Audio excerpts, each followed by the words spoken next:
Bom, o nosso trabalho é sobre dieta sem glúten, sem caseína no tratamento do transtorno do espectro autista. Nós fizemos uma revisão narrativa. Nós escolhemos esse tema pelo fato da Gabriela ter nascido com autismo e nós somos mãe e filha, né? E nós, algum tempo atrás, nós começamos a fazer essa dieta sem glúten e sem leite aqui em casa e tem dado ótimos resultados. A Gabriela agora vai dar a introdução ao nosso trabalho, falando sobre as definições do autismo, os critérios diagnósticos e alguns sintomas. Bom, meu nome é Gabriele e vim falar sobre o autismo e os sintomas. O autismo é um transtorno do neurodesenvolvimento que aparece na primeira infância até os 3 anos de idade e que acarreta prejuízos na comunicação e interação social. Além disso, a pessoa com autismo apresenta comportamentos repetitivos e estereotipados. Os critérios diagnósticos se baseiam justamente na chamada tríade de sintomas, que citei: prejuízos na comunicação social e prejuízos na interação social e comportamentos repetitivos. Além disso, o autismo apresenta outros sintomas como distúrbios do sono, distúrbios gastrointestinais, transtornos sensoriais e meltdown, que é um descontrole emocional onde o autista pode gritar, chorar e até se autoagredir. É importante dizer também que o autismo ele tem vários níveis, né? Então tem autismo leve, autismo severo e autismo moderado. E de acordo com os níveis, há uma variação também nos sintomas. Por exemplo, as pessoas que têm autismo severo e moderado podem apresentar sintomas como indiferença ao perigo, essas crises de riso e choro inadequados, elas podem ter, se incomodarem com alguns sons, a criança pode brincar de forma inadequada com os brinquedos, né? Já o autismo leve, ele até pode apresentar alguns desses sintomas também, mas já não, talvez não tão intensamente, né? Inclusive, autistas severos e moderados muitas vezes são não verbais. O autismo leve, ele tem pouco contato visual, não aceita imposição de regras, não costuma responder quando chamam pelo nome. Ele tem sempre uma linguagem verbal fluida, mas muitas vezes a maioria é mecânica e é como se fosse um robozinho meio robótica, então tem esse diferencial na fala do autista. E existem as estereotipias, as repetições também no autismo leve. E também tem eles são inflexíveis para mudança de rotina, né? Assim como o autista severo e moderado, mais ainda, né? Mas tem às vezes algumas diferenças em relação aos sintomas. Agora eu vou falar um pouco sobre a epidemiologia, a etiologia, a forma de diagnosticar e os tratamentos. A prevalência do autismo tem aumentado nos últimos anos. Para se ter uma ideia, em 2004 era um nascimento de autista para 166 bebês neurotípicos. Isso em 2004. Com o passar dos anos, isso foi aumentando e em 2018 já era a proporção de um bebê autista para cada 54 neurotípicos e a tendência tem sido aumentar. É um fenômeno que está ocorrendo mundialmente. prevalência do autismo também é muito mais no sexo masculino. São 4 homens para cada mulher autista, né? E sobre a forma de diagnosticar, é sempre por um profissional médico, né? E ele vai fazer a análise do comportamento, vai fazer anamnese, vai fazer observações e detecção de comorbidades, já que não existe um exame clínico, ou melhor, um exame clínico, né, tipo laboratorial ou de imagem que comprove a existência, a presença do autismo. Então, o diagnóstico é feito muito mais mesmo por observação. A etiologia da doença. As causas são multifatoriais, né? Acredita-se que a pessoa precisa ter uma predisposição genética, mas existem alguns gatilhos que vão despertar essa predisposição genética e fazer com que a pessoa nasça com autismo, ou desenvolva, né, o autismo. Os tratamentos são múltiplos, porque não pode existir um tratamento único por causa da grande variedade de sintomas, e cada autista é único, então o tratamento que serve para um não vai servir para todos, né? Alguns precisam de tratamento medicamentoso, outros não tomam nenhum medicamento. Em geral, todos precisam de tratamento psicológico, terapia psicológica, terapia ocupacional também muitos precisam, outros não. Alguns precisam de fonoaudiólogos, são principalmente os autistas não verbais e aqueles que têm apraxia da fala. E também existe a terapia nutricional, que seria importante que todos fizessem, embora ainda não seja amplamente divulgado, e muitas pessoas que têm filho autista nem saibam o quanto a nutrição pode ajudar nesse sentido. Vou falar um pouco sobre o eixo microbiota cérebro. Na verdade, é a microbiota intestinal, né? Porque nós temos o microbioma no nosso organismo, né? E Sim. Diversas microbiotas. Existe esse eixo, né, do intestino-cérebro. Dizem até que o intestino é o nosso segundo cérebro, por causa da quantidade de neurotransmissores, até neurônios mesmo, né? E o intestino serve, além da digestão de alimentos, também de produzir hormônios neurotransmissores, ácidos graxos, enfim, ele tem uma importância primordial do nosso organismo. Quando o microbioma do intestino, ou melhor, microbiota intestinal, ela se encontra em desequilíbrio, nós temos o que chamamos de desbiose, né? Ou seja, a quantidade de bactérias patológicas é maior do que a quantidade de bactérias benéficas. Isso vai causando efeito deletério no organismo, causa uma inflamação nas paredes do intestino.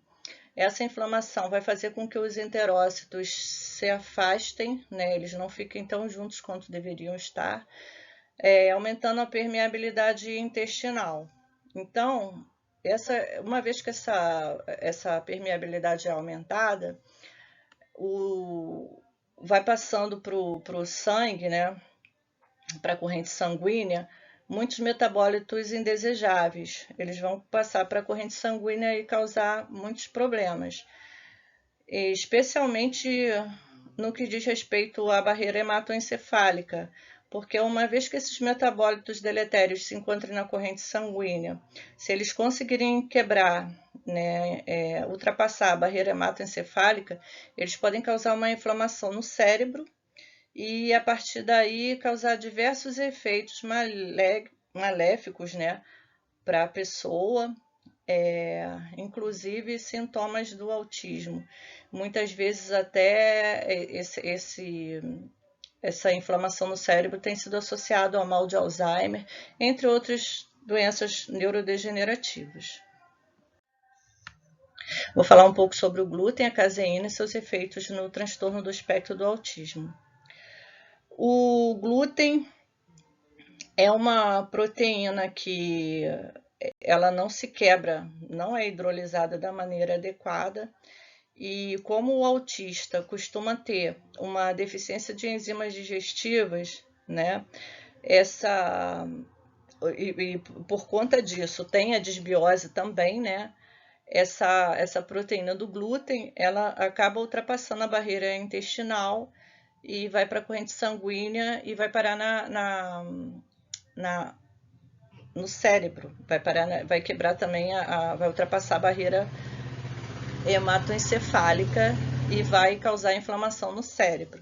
Da mesma forma, a caseína, que é uma proteína de peso molecular muito grande, então ela também não é hidrolisada e ela vai acabar entrando na corrente sanguínea e, no caso do autismo, geralmente ultrapassa a barreira hematoencefálica e vai causar a inflamação.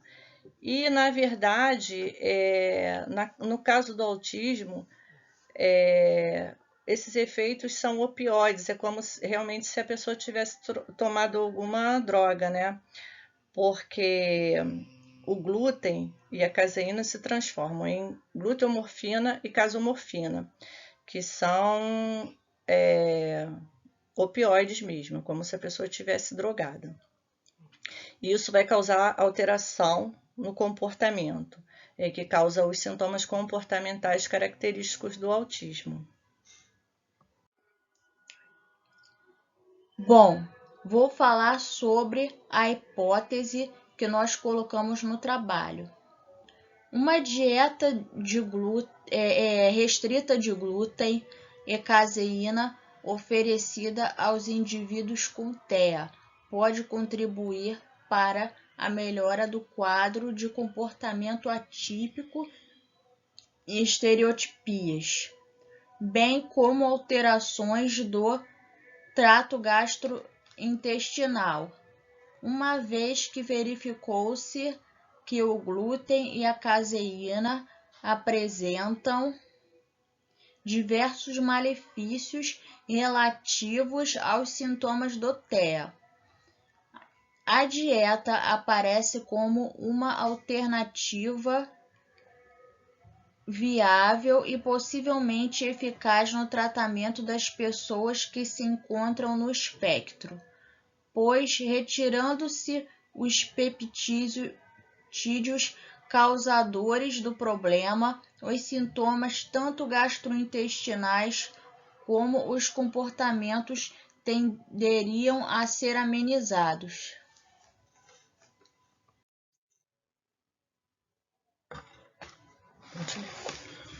Bom, agora vou falar sobre a justificativa. Acredita-se que existe uma correlação entre a sintomatologia do TEA e a dificuldade de digestão do glúten e a caseína, mediante a baixa produção ou ação das enzimas responsáveis. A partir desta prerrogativa, sugere-se que uma dieta isenta de glúten e caseína possa melhorar os sintomas comportamentais específicos do TEA e as alterações gastrointestinais. Portanto, torna-se importante a análise crítica dos artigos para avaliar a possibilidade da inserção dessa modificação dietética na prática clínica, mediante a necessidade de melhorar a sintomatologia encontrada em pessoas com TEA para que possam ter uma melhor qualidade de vida. Nossos objetivos. O objetivo geral foi realizar uma revisão narrativa sobre o uso das dietas sem glúten e sem caseína no tratamento de indivíduos com TEA. O objetivo específico foi discutir sobre os potenciais benefícios das dietas sem glúten e sem caseína no que concerne à mudança de comportamento e alterações gastrointestinais de indivíduos com TEA. Nós realizamos, como metodologia, nós realizamos um levantamento bibliográfico nas bases de dados PubMed, Medline, Cielo, Lilacs, Google Acadêmico e livros acadêmicos. Tivemos como critérios de inclusão ensaios clínicos que investigaram a associação da dieta sem glúten e sem caseína e suas implicações na saúde e comportamento de crianças e adolescentes com TEA, de ambos os gêneros, entre junho de 2020 e fevereiro de 2021, nos idiomas português, inglês e espanhol, publicado nos últimos 5 anos. Mas nós utilizamos também alguns trabalhos mais antigos. Os critérios de exclusão foram artigos de opinião, relatos de caso e os que não tinham correlação com o TEA. Os resultados esperados. Bom, pelo que nós pesquisamos, a nossa provável conclusão será de que ainda são necessários estudos sobre a dieta sem glúten e sem leite para a comprovação de sua eficácia, já que os existentes são inconsistentes e inconclusivos. Acreditamos que, diante da dificuldade de realizar essas pesquisas também, seria necessário um confinamento dessas crianças por um tempo muito prolongado e uma observação mais de perto, né, para saber se realmente a dieta está sendo aplicada, né? Então, assim, é muito difícil. E pela nossa conclusão, ainda precisa ser realizado muitas pesquisas. Aqui está o nosso cronograma, as nossas referências. Nós fizemos muitos estudos, lemos muitos artigos, já tem bastante coisa escrita sobre o assunto e realmente foi um trabalho bem vasto a nossa pesquisa.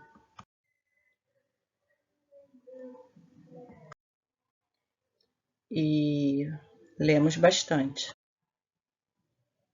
As referências são muitas.